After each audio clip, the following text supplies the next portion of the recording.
कि फारूक साहब जैसे नेताओं के कारण जम्मू कश्मीर का बेड़ा गर्क हुआ। 87 की रिगिंग के बाद जितने भी आज तक खून जम्मू कश्मीर की इस धरती में बहा है, किसी के हाथ उस खून से रंगीन है, वो आपके हाथ हैं फारूक साहब। कि आप ना तो राम के हैं, ना आप अल्लाह के हैं, ना आप वाहेगुरु के हैं और ना आप जीसस के हैं। आप केवल और केवल सत्ता की कुर्सी के हैं, कुर्सी की भूख है। 1964 जीएडी का 1996 का ऑर्डर है जिसमें आप एक स्टेट ऑटोनॉमी कमीशन बनाते हैं जिसको हेड कांग्रेस वालों से करवाते हैं। और उस ऑटोनॉमी के मतलब क्या था कि एससी शेड्यूल कास्ट और शेड्यूल ट्राइब लोगों से उनके हक छीन लिए जाएं। ये भी आप ही का किया हुआ काम है। हमारे उस प्रधानमंत्री को जिसके लिए सभी के सभी 138 करोड़ जो लोग हैं वो हिंदुस्तानी हैं, उनके ऊपर आप कहते हैं कि हमारे जो प्रधानमंत्री हैं वो सिर्फ और सिर्फ एक सेक्शन के प्रधानमंत्री हैं। आपके प्रधानमंत्री हो या ना हो, वो पूरे हिंदुस्तान के प्रधानमंत्री हैं। आप चुनाव बयानबाजी करके पूरी भारत की जो फौज है, पूरी भारत की वायुसेना को आपको कटघरे में लाके आपने खड़ा किया। जब पुलवामा में इतना बड़ा ब्लास्ट हुआ, इतने सीआरपीएफ लोगों की जानें चली गई और उसके बदले में जब बालाकोट में हमारी साहसी फौज ने जाकर उनके घर में घुसकर मारा, आपने उस पर भी कटाक्ष कर दिया। और आप यहां पर क्या कह रहे हैं, Balakot strike was done for election.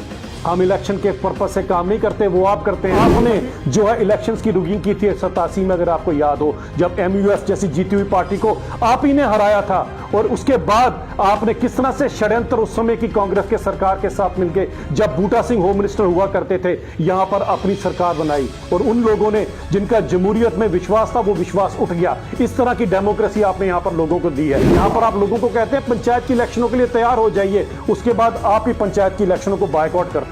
वक्तन फवक्तन आप अपने बयान कैसे बदलते हैं फारूक साहब, केवल और केवल सत्ता की कुर्सी पाने के लिए। ये आज आपको एक्सपोज करना बड़ा जरूरी है। आपके मुंह में क्या है राम नाम और आपके बाकी चीजें क्या हैं, ये लोग भली भांति जानते हैं। आप लोगों को आप बेवकूफ नहीं बना सकते, क्योंकि वो समा चला गया जब आपकी कश्मीर की बयानबाजी में लोग जो बरगलाए गए। आपने हमें चैलेंज किया था कि लाल चौक पे तिरंगा फहरा के देखिए।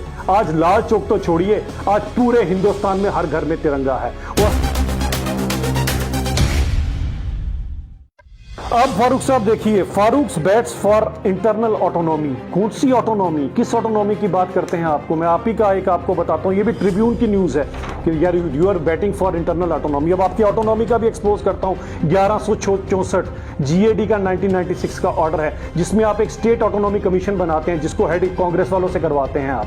और उसमें सारे के सारे आपके लीडर होते हैं। और उस ऑटोनॉमी के मतलब क्या था कि एससी शेड्यूल कास्ट और शेड्यूल ट्राइब लोगों से उनके हक छीन लिए जाएं। ये भी आप ही का किया हुआ काम है। इस तरह की ऑटोनॉमी आप लोगों को देना चाहते थे, मुझे नहीं पता। और आप हमारे उस प्रधानमंत्री को जिसके लिए सभी के सभी 138 करोड़ जो लोग हैं वो हिंदुस्तानी हैं, उनके ऊपर आप कहते हैं कि हमारे जो प्रधानमंत्री हैं वो सिर्फ और सिर्फ एक सेक्शन के प्रधानमंत्री हैं। आपके प्रधानमंत्री हो या ना हो, वो पूरे हिंदुस्तान के प्रधानमंत्री हैं और हिंदू और मुसलमान दोनों के प्रधानमंत्री हैं। और पूरा हिंदुस्तान जो है उनके दिल में मोदी जी के लिए, मोदी के लिए धड़कता है। आपके कहने से कुछ नहीं होता। और इस तरह की अनाप शनाप बयानबाजी करके वक्तन फवक्तन आप किस तरह से हमारे देश को घात पहुंचा रहे हैं, ये आपके सामने है। पूरी भारत की जो फौज है, पूरी भारत की वायुसेना को आपको कटघरे में लाके आपने खड़ा किया। जब पुलवामा में इतना बड़ा ब्लास्ट हुआ, इतने सीआरपीएफ लोगों की जानें चली गई और उसके बदले में जब बालाकोट में हमारी साहसी फौज ने जाकर उनके घर में घुसकर मारा, आपने उस पर भी कटाक्ष कर दिया। और आप यहां पर क्या कह रहे हैं, Balakot strike was done for election.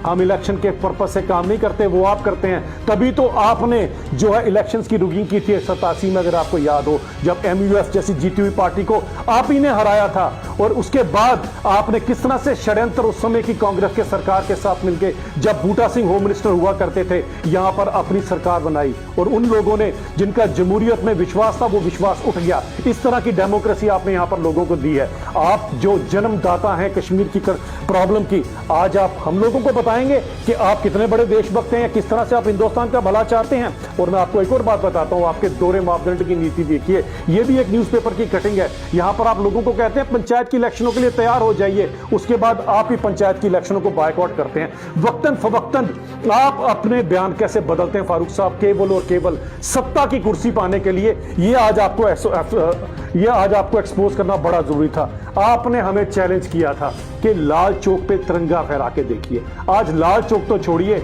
आज पूरे हिंदुस्तान में हर घर में तिरंगा है। और और हम लोग बड़े गर्व से, और खासकर कश्मीर के लोग बड़े गर्व से इस तिरंगे को लेकर चल रहे हैं। आपको ये तिरंगा जरूर खलता होगा, लेकिन हर कश्मीरी के दिल में, हर हिंदुस्तानी के दिल में ये तिरंगा है। और आपने हमें चैलेंज किया था, तो देख लीजिए, आप ऐसे ही चैलेंज करते रहिए और हम आपको बताएंगे कि हम क्या कर सकते हैं और क्या नहीं कर सकते हैं। फिर आपने हमें बताया कि लाल चौक तो छोड़िए, जरा पीओके में पहले झंडा चलाकर दिखाइए, तो आपकी भी तमन्ना भी बहुत जल्दी पूरी हो जाएगी, जब हिंदुस्तान का झंडा पीओके में भी लहराया जाएगा।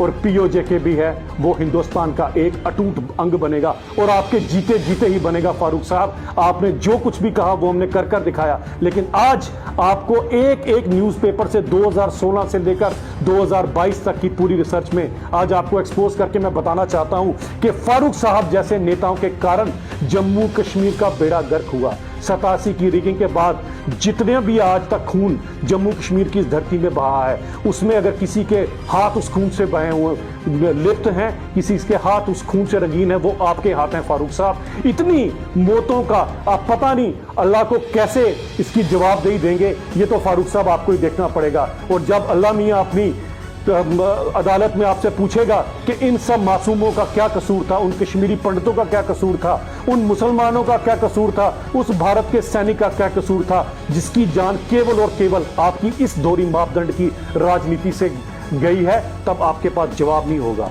ये मैं आपको बताता हूँ फारूक साहब। मुझे बताइए कि जिस तरह फारूक ने बयान दिया, कहा कि राम भी हमारा है, भगवान भी हमारा है, लेकिन कश्मीर में उनके कुछ और बयान होते हैं। दिल्ली में एक बयान दिया गया कि राम भी हमारा है।